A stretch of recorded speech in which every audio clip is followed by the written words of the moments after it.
Okay, sorry the video it cut off while I was showing you this.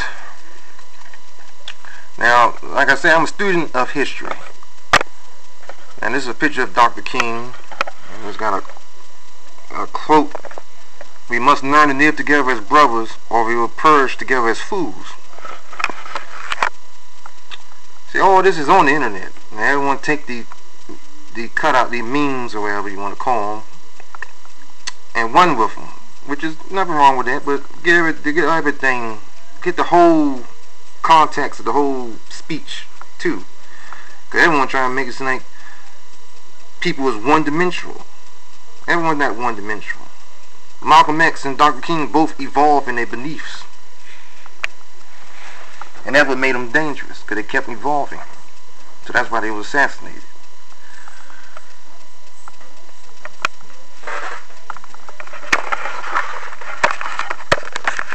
I mean, we can look at things differently, and there's nothing wrong with it. But don't close your eyes to everything that you see.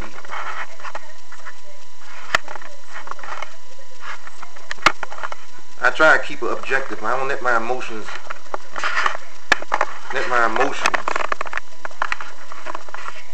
cloud my judgment on what's going on around me. Because some black folks get too emotional.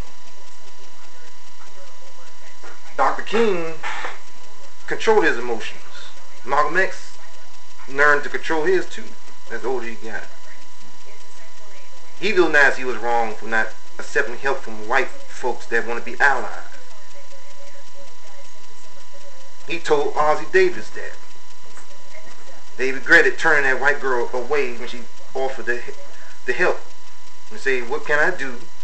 And that's a true story. He said it. It's a documentary interview. Ozzie Davis said that what happened in the movie did happen. Years later, Malcolm X regretted turning that college student away because she was white and saying you can't do nothing. He realized that.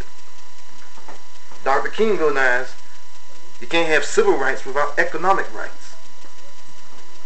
So that's why by 1966, 67, he became more radical and focusing on economic justice for black folks and poor white folks. That's why he was going to start the Poor People Campaign March for 1968.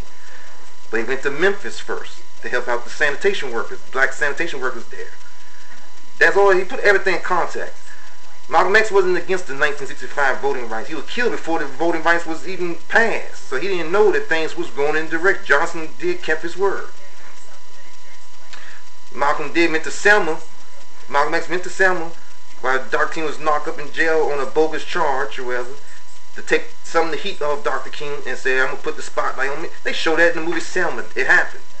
Then Malcolm X was assassinated. But it wasn't by the government. It was by people that didn't like where he was going. Nation of Islam back then was no for everybody. It's really not for everybody today. They don't want white folks to join for whatever reason. But Malcolm X outgrows that mentality, that viewpoint. He went past beyond that. He was focused on human rights. And then he realized he was wrong to exclude white folks from help. And if they want to help, they should help. White congressmen passed that Civil Rights Voting Rights Bill, 65. White congressmen ended slavery. And slavery, then there was no black congressmen yet. Black congressmen didn't come into Reconstruction. Fast forward 100 years, you had only three black representatives in Congress in 1965. 3 or 4. Adam Clayton Powell Jr. was one of them, and another black man from Michigan, I think, was one. You could double check. I may be around for like looking everything up. There's a whole lot of stuff, and I'm trying to keep this short.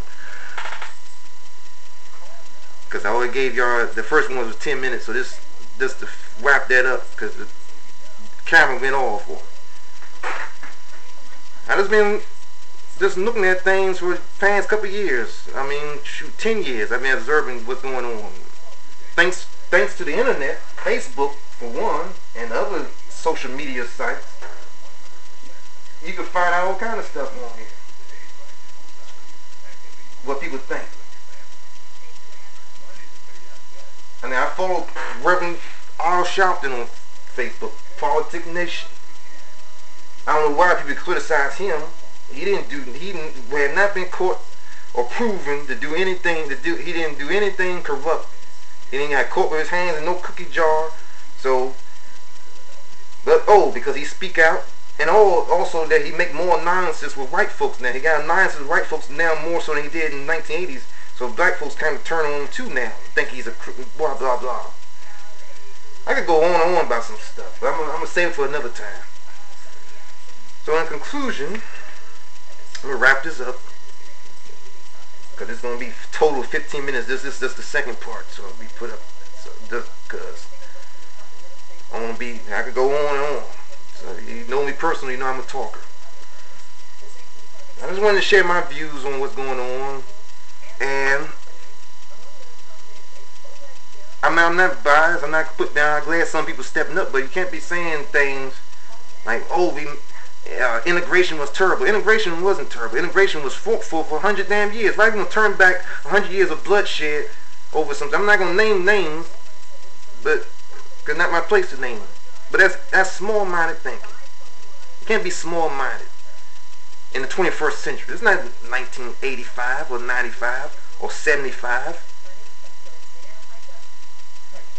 or 65.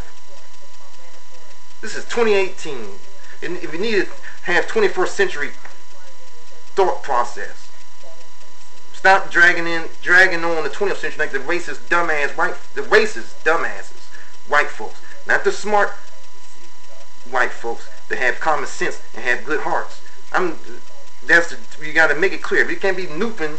I see how I say numping. Can't be numping all white folks together. Like we can't have them nump all us black folks together. Because we all is not the same. We individuals, we're not damn robots. But I'm gonna end it there because I'm gonna keep going on. I mean, I hope someone watched this. This is my first YouTube video in years. Other videos was about mechanical stuff and electronic stuff. So I might get some angry white folks commenting, but it's gonna be on YouTube and I'm gonna post this on Facebook. So watch.